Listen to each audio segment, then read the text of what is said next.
today we're at Chartwell House. That's Sir Winston Churchill to all of you. Yes, it's his house where he sort of spent most of the war, and it said on the brochure since 1924 he was here. So this is quite interesting. I'm reading Churchill's book at the moment, one of his books, the History of the English-speaking people. So it's quite interesting to be sort of head full of all reading that, because it's 3 volumes full of all that. And I remember he spoke about Chartwell here, I think, as saying it was, he imagined sitting where we're sat here, seeing the tanks go across. So they across there, I'm going to point the camera in a second. This is where he said he saw the tanks, he imagined the tanks going across as they invade Britain. So I guess that's where he'd imagined going across. He's probably stood at the end of the wall there, wouldn't he? But they actually didn't go across there, did they? Because the grounds are absolutely vast. They are pretty big. I don't know as big as some of these stately homes we've seen, but they seem to be quite big. All hills.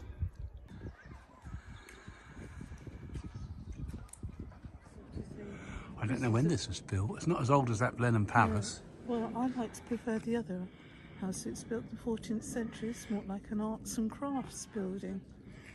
I don't know. No, yeah. I don't think it's arts and crafts, but I will just find out. That pavilion was built 1929. Oh, was it? Oh, don't you read the history? No, I didn't read it, no.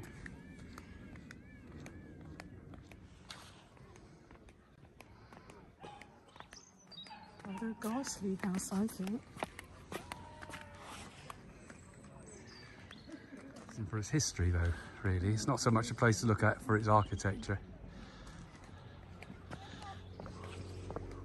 He liked his dogs, didn't he? Bulldogs, wasn't it, he liked? Yeah. Like John Bull. 1947, 1927. Jock, Rufus II. So obviously Rufus was very popular. Like King Rufus. Yeah. So he's into history. You have 3 dogs then? I think so.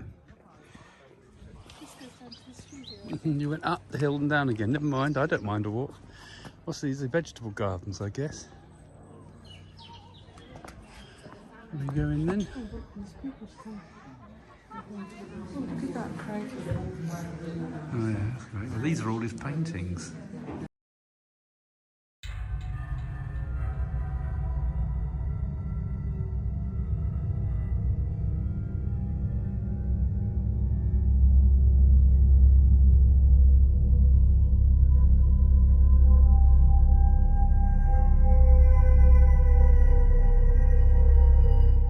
Actually, his work's quite good, isn't it? We went and saw Hitler's. Do you remember seeing Hitler's drawings in watercolours and etchings and things he did, didn't he? Down in Longleat House. I think he's a better painter than Hitler was.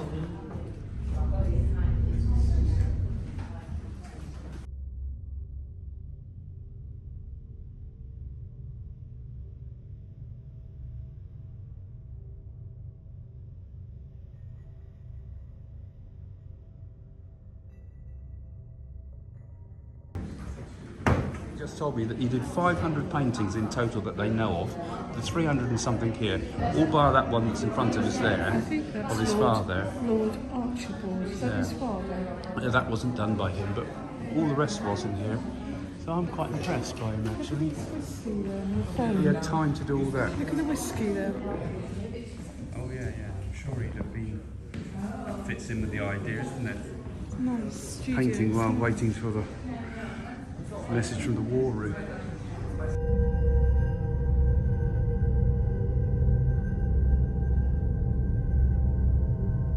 That was quite fun. I made a joke to a woman there. I said I wanted to see the Donald Sutherland painting of him. Of course, he burnt that, didn't he? He hated it so much he had it burnt. I can understand him there. So you were saying, Joan, you think it looks like a pub? I think this is the most ugliest house I've seen. I mean, compared to all the stately homes we've seen going down Somerset, it looks like an extension of a pub. Even the frontage of it is ghastly.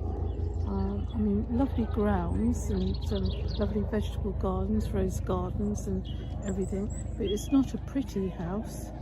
It's just a historical house of who lived there. It does look a bit like a pub, I must admit. It does, it looks like a pub.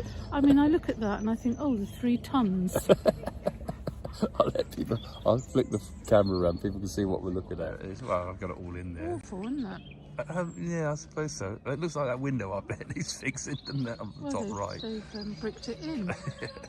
And look at the pipework, all that ghastly wartime green. I think it's definitely more of a bloke's house, isn't it, really? Don't you think? There's a bloke would live there, wouldn't there? It's not really a woman's house, is it? No.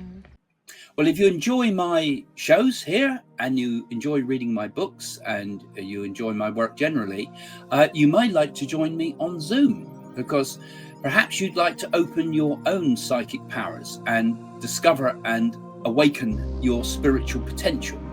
So you can join me now on my transformative psychic workshops, which are on Zoom. Group sessions on Zoom. You will learn to meditate. You'll learn to develop your psychic skills. You'll learn to open your spiritual powers. And I'll share with you my knowledge of spiritualism, plus my knowledge from the East, from India, and the things I've learned over my years.